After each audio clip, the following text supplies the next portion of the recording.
The Cop and the Anthem. Soapy moved restlessly on his seat in Madison Square. There are certain signs to show that winter is coming. Birds begin to fly south. Women who want nice, new, warm coats become very kind to their husbands. And Soapy moves restlessly on his seat in the park. When you see these signs, you know that winter is near. A dead leaf fell at Soapy's feet.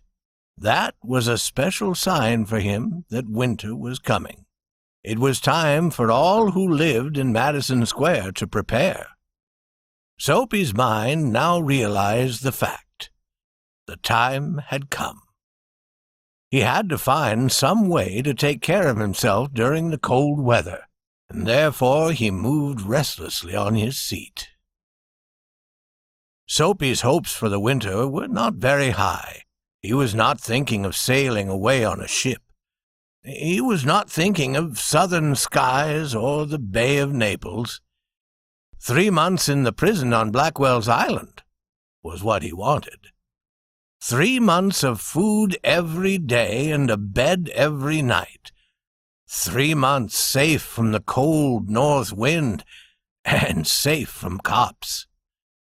This seemed to Soapy the most desirable thing in the world.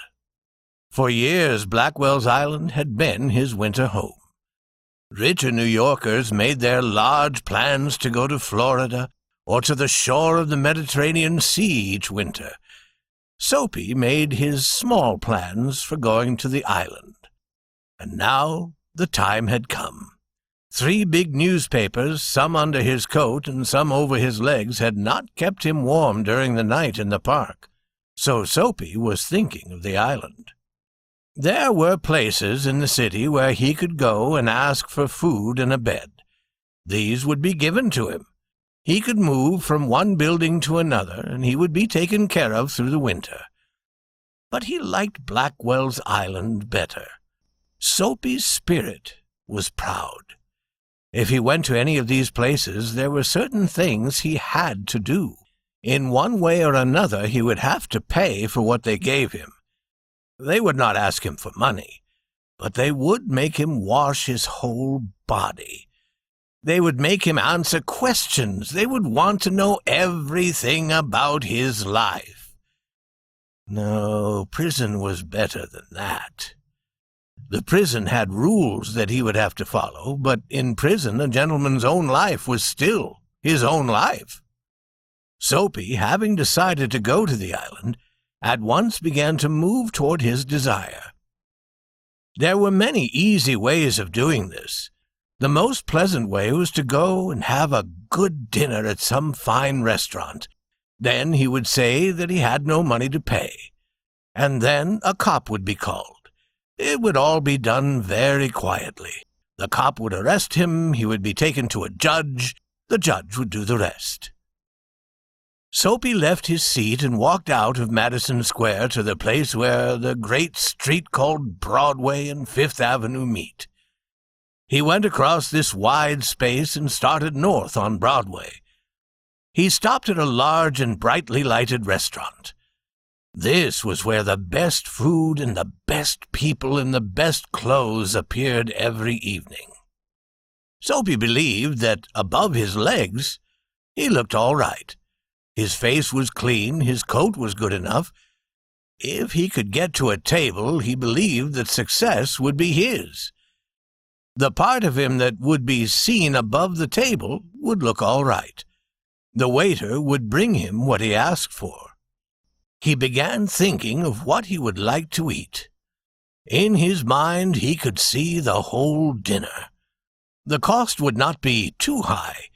He did not want the restaurant people to feel any real anger, but the dinner would leave him filled and happy for the journey to his winter home. But as Soapy put his foot inside the restaurant door, the head waiter saw his broken old shoes and torn clothes that covered his legs. Strong and ready hands turned Soapy around and moved him quietly and quickly outside again. Soapy turned off Broadway. It seemed that this most desirable way to get to the island was not to be his. He must think of some other way of getting there. At a corner of 6th Avenue was a shop with a wide glass window bright with electric lights. Soapy picked up a big stone and threw it through the glass. People came running around the corner. A cop was the first among them. Soapy stood still and smiled when he saw the cop. "Where's the man that did that?" asked the cop. "Hey, don't you think that I might have done it?" said Soapy. He was friendly and happy. What he wanted was coming toward him. But the cop's mind would not consider Soapy. Men who break windows do not stop there to talk to cops. They run away as fast as they can. The cop saw a man further along the street running. He ran after him. And Soapy, sick at heart, walked slowly away. He had failed 2 times. Across the street was another restaurant. It was not so fine as the one on Broadway. The people who went there were not so rich. Its food was not so good. Into this Soapy took his old shoes and his torn clothes, and no one stopped him. He sat down at a table and was soon eating a big dinner. When he had finished, he said that he and money were strangers. "Yeah, get busy and call a cop," said Soapy. "And don't keep a gentleman waiting." "No cop for you," said the waiter.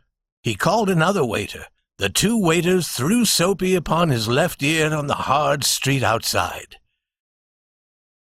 He stood up slowly, one part at a time, and beat the dust from his clothes.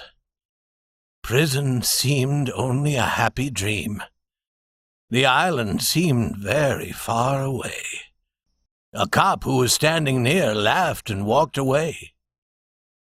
Soapy traveled almost half a mile before he tried again. This time he felt very certain that he would be successful. A nice-looking young woman was standing before a shop window looking at the objects inside. Very near stood a large cop. Soapy's plan was to speak to the young woman. She seemed to be a very nice young lady who would not want a strange man to speak to her. She would ask the cop for help, and then Soapy would be happy to feel the cop's hand on his arm. He would be on his way to the island. He went near her. He could see that the cop was already watching him. The young woman moved away a few steps. Soapy followed. Standing beside her, he said, "Good evening, Bedelia. Don't you want to come and play with me?" The cop was still looking. The young woman had only to move her hand, and Soapy would be on his way to the place where he wanted to go. He was already thinking how warm he would be. The young woman turned to him. Putting out her hand, she took his arm. "Sure, Mike," she said joyfully. "If you'll buy me something to drink. I would have spoken to you sooner, but the cop was watching." With the young woman holding his arm, Soapy walked past the cop. He was filled with sadness. He was still free. Was he going to remain free forever? At the next corner, he pulled his arm away and ran. When he stopped, he was near several theaters. In this part of the city, streets are brighter, and hearts are more joyful than in other parts. Women and men in rich, warm coats moved happily in the winter air. A sudden fear caught Soapy. No cop was going to arrest him. Then he came to another cop standing in front of a big theater. He thought of something else to try. He began to shout as if he had had too much to drink. His voice was as loud as he could make it. He danced and cried out. And the cop turned his back to Soapy and said to a man standing near him, "It's one of those college boys. He won't be hurting anything. We had orders to let him shout." Soapy was quiet. Was no cop going to touch him? He began to think of the island as if it were as far away as heaven. He pulled his thin coat around him. The wind was very cold. Then he saw a man in the shop buying a newspaper. The man's umbrella stood beside the door. Soapy stepped inside the shop, took the umbrella, and walked slowly away. The man followed him quickly. My umbrella, he said. Oh, is it? Said Soapy. Why don't you call a cop? I took it. Your umbrella. Why don't you call a cop? There's one standing at the corner. The man walked more slowly. Soapy did the same, but he had a feeling that he was going to fail again. The cop looked at the two men. Said the umbrella man, that is, you know how these things happen. If that's your umbrella, I'm very sorry. I found it this morning in a restaurant. If you say it's yours, I hope you'll... It's mine, cried Soapy with anger in his voice. The umbrella man hurried away. The cop helped a lady across the street. Soapy walked east. He threw the umbrella as far as he could throw it. He talked to himself about cops and what he thought of them. Because he wished to be arrested, they seemed to believe he was like a king who could do no wrong. At last Soapy came to one of the quiet streets on the east side of the city. He turned here and began to walk south towards Madison Square. He was going home, although home was only a seat in the park. But on a very quiet corner Soapy stopped. There was an old church. Through one of the colored glass windows came a soft light. Sweet music came to Soapy's ears and seemed to hold him there. The moon was above, peaceful and bright. There were few people passing. He could hear birds high above him. And the anthem that came from the church held Soapy there, for he had known it well long ago. In those days his life contained such things as mothers and flowers and high hopes and friends and clean thoughts and clean clothes. Soapy's mind was ready for something like this. He had come to the old church at the right time.